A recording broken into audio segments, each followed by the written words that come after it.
አንድ የአርባ ምንጭ ከተማ ወጣት ዘመናዊ ዳቦ መጋገሪያ ማሽን መስራት እንደቻለ ተናገረ። የአምላክነሽ ተረፈ ተከታዩን ዘገባ እንደሚከተለው አዘጋጅተዋለች።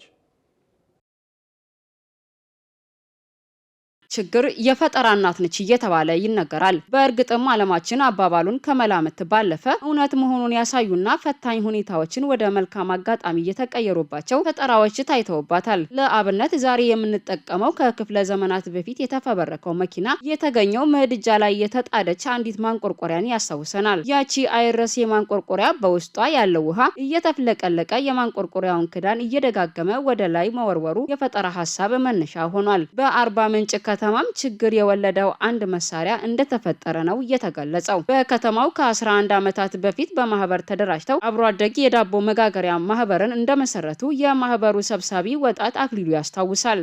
ማህበሩ 5 አባላትንና በብድር የተገኘ 15000 ብር መነሻ ካፒታል ይዞ ወደ ስራ መግባቱን የማህበሩ ሰብሳቢና የፈጠራው ባለቤት የሆነው ወጣት አክሊሉ ይናገራል። ዳቦ በተለመደው ዘዴ በሚጋግሩበት ወቅት ባጋጠማቸው ተግዳሮቶች ምክንያት ዘመናዊ የዳቦ መጋገሪያ ማሽን መፍጠር እንዳስቻላቸው ነው ያመለከተው። ይህም የተለመደውን አሰራር ተላቀው ወደ ቴክኖሎጂ እንዲሸጋገሩ እንዳስቻላቸው የማህበሩ ሰብሳቢ ለጋሞ ቴሌቪዥን ተናግሯል።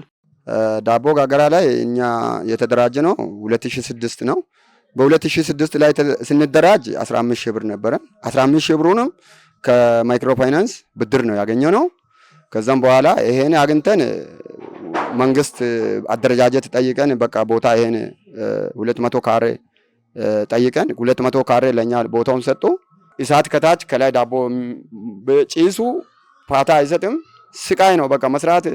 ሰራተኛ የተቀጠረው ጭሱን ፈርቶ ትቶ ይሄዳል።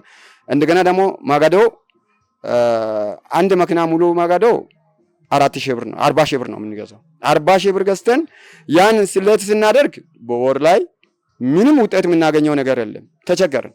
ከዛም በኋላ ቤቱንም ጭሱ እየበከለ ነው። እንደገና ደግሞ ይሄን ምን መሆን አለብን ብለን ጥረት አደረገንና እንደገና ከሌላ ጓደኞች ምን ከዛም ብለን ገንዘብ ተበዳድረን ሌላ የሆነ ማሽን ገዛን። የሆነ ማሽን የገዛነው ያመጣነው ደግሞ ማብራቱ አልቻለም። ይሄን ችግር ምንም ሆነን መቅረፍ አለብን አልና ዳቦ ቤቱን ለአንድ ሀብታ የተወሰነ ጋፍ ይዘን በቃ ጥናት ውስጥ ገባው። ይሄ ማሽን ፈጠራ ስራ እስቲ የሚሰሩት ምን ይሆኑ ናቸው ከኔ ምን ይሆኑ አልኩና ቀጥታ ማይብራትን አባሎቹን አስፈቅጄ አዋሳ አዲስ አበባም ሌላ ቦታ በቃ ከጓደኛ ሹፌሮች ጋር እየሄድኩ ጥናት ማጥናት ጀመርኩ። ከአጥንቼ ከመጣሁኝ በኋላ አሁን እዚህ ቀድሞ እኛ 3 ፌዝ ማሽን የገዛነው ሙሉ ውልቅ አድርጌ ቲቪ ቪዲዮ በሱ ላይ ደቅኜ ምን አደረኩ ራሴ ምጣድ ምኑ የዚህ ማቴሪያሎቹን ሁሉ ጥናት ያደረኩ ራሴ ያሰብኩ መጠጋገን ጀመርኩ።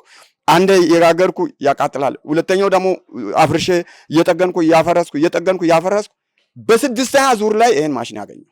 ባጋጠመው ችግር መነሻነት ወጣቱ የዳቦ ማብኪያ ማኮፈሻ የዳቦና የእንጀራ መጋገሪያ ማሽኖችን በመፍጠር የባለቤትነት መብት ማግኘትም ችሏል።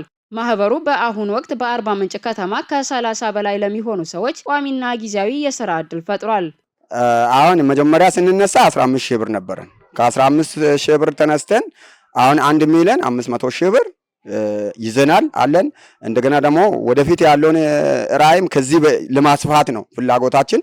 ቅርንጫፍም ሌላውን እየጨመረን እንደገና ሌላ ወጣቶቹም ያኛን አሪያ ተነስቶ አይቶ እንደኛ እንደሆነ ፍላጎታችንና ምኞታችን። በእኛ ማይበር ላይ ጊዜያዊ ሰራተኛ 32 ሰራተኛ አለ። ሴቶች 28 ወንዶች ደግሞ 6 28 ወንዶች 4 እና 32 ሰራተኛ አለን አሁን በእኛ ላይ።